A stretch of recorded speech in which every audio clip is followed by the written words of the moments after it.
dhugaa rabbi dubbachuuf viidiyoon kun baay'ee qalbii nama cabse jechuudha. Obboleettii keenya kana akkuma argitani isiin hin agartuu kaameraa dhoksiteeti qaadittiin isii jechuudha.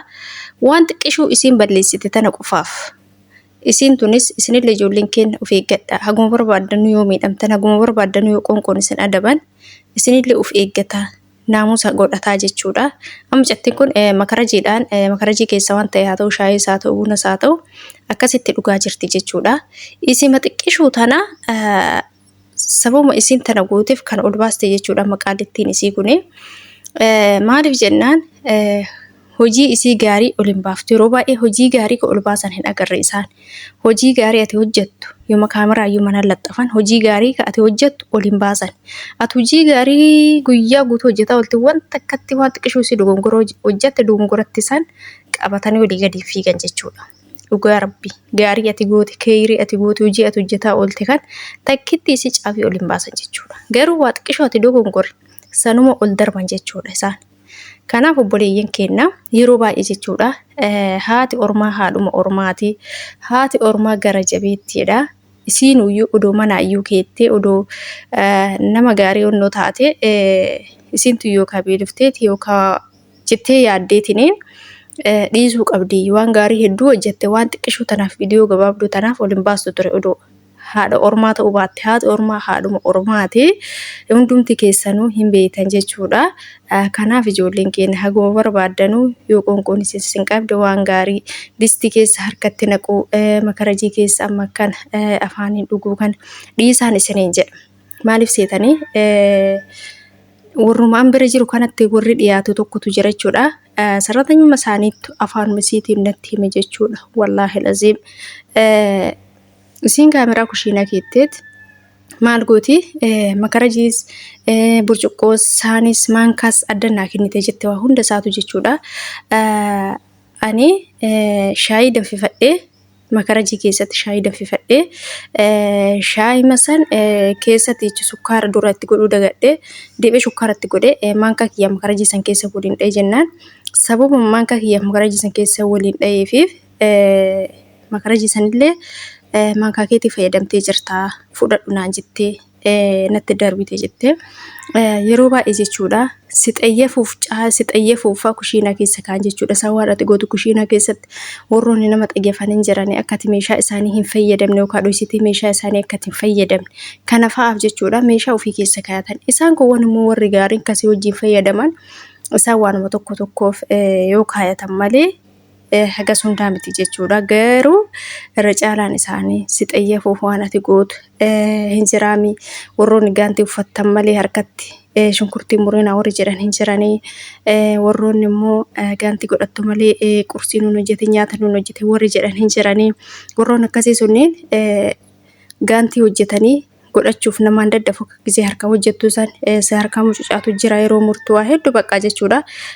Si azaasi godha jechuudha. Garuu nuufuu isatu bareeda oduu isa fayyadamne garuu immoo daddafuuf siin ta'u yeroo baay'ee jechuudha. Sababa kanaaf ijoolleen baay'een isaan fayyadamanii harka ofii fayyadamanii isaan immoo kana diddaa achi kaayan jechuudha. Kanaaf ijoolleen keenya yeroo baay'ee distii harkatti naqxanii harkan keessa nyaachuu dhiisa. Ilaa hattaa yooma isaanuu distii keessatti yooma isiinuu nyaata hojjettu ta'e qaallittiin keessan yooma ka isiinuu distii jalatti isin hambiftu ta'e hin nyaatinaa distii san keessa saanitti baafadhaati sila siraataan nyaadhaa malee. Kanaan isiniin jedha yeroo baay'ee isaan sifattan of waan ati hojjetaa ooltu guyyaa kana guutuu keessatti maal akka balleessitu maal akka hin balleessin hin jiraami bakka. Carqii tokkostu kana yookaan gubdee dhoksitaa carqiin isaanii baay'ee likkiin qabu waan hin beekneef lakkoofsa isaa yookaan kushiinaa keessatti meeshaa cabsitee dhoksitaa waa hedduuf jechuudha. Saaloonii kakaa yookaan ijoollee isaanii fuulatti gurgurtaa yookaan hin dhooftaa yookaan hin qunxuuxxaa kana fa'aa eeggachuuf waa hedduuf mana isaanii keessa kaatan ilaa haga balbala alaa jechuudha. Balbala alaallee ati dhoksisaa yookaan meeshaa yoo ajajatte odoo isiin hin mari'atin jechuudha. Birrii kiyyan ajajadhe silaa jettee odoo isin hin mari'atin yookaan odoo isin raftu yookaan odoo isin argin gabbaatee fiidee irraa fudhattee dhoksitee seentu ta'e isin agarti kana hunda isaatu jechuudha. Maaliif nama balbalasii afoo dhufe ati bira dhayxee bira dhayxee hagam sa'aatii hagam bira dhaabattee maal irraa fuutee maal itti kennite kana hunda quba qabdi jechuudha. Isin warri dhoksinee ajajannee maal jettan of eeggadha. isa guddaa sanii miti ka ijaan argitan sanii miti inni xixiqqoon isin agarre hedduutu jira waan ta'eef waa hunda of eeggataa isas yoo barbaaddan isin mari'ataa jechuudha. Akkasitti suutumaan tasgabbaayaatuma waanuma hunda eeggataa raawwadhaa malee haati ormaa haadhuma ormaati jechuudha. Haati ormaa haadhuma ormaati. Kanaaf ijoolleen keenya bakka jirtanitti rabbiin isin haa eegu. Isinillee haga dandeettaniin of eeggadhaan isiniin jedha. Keessattuu jechuudha warroonni dhoysitanii uffata fa'aa ajajattan jechuudha.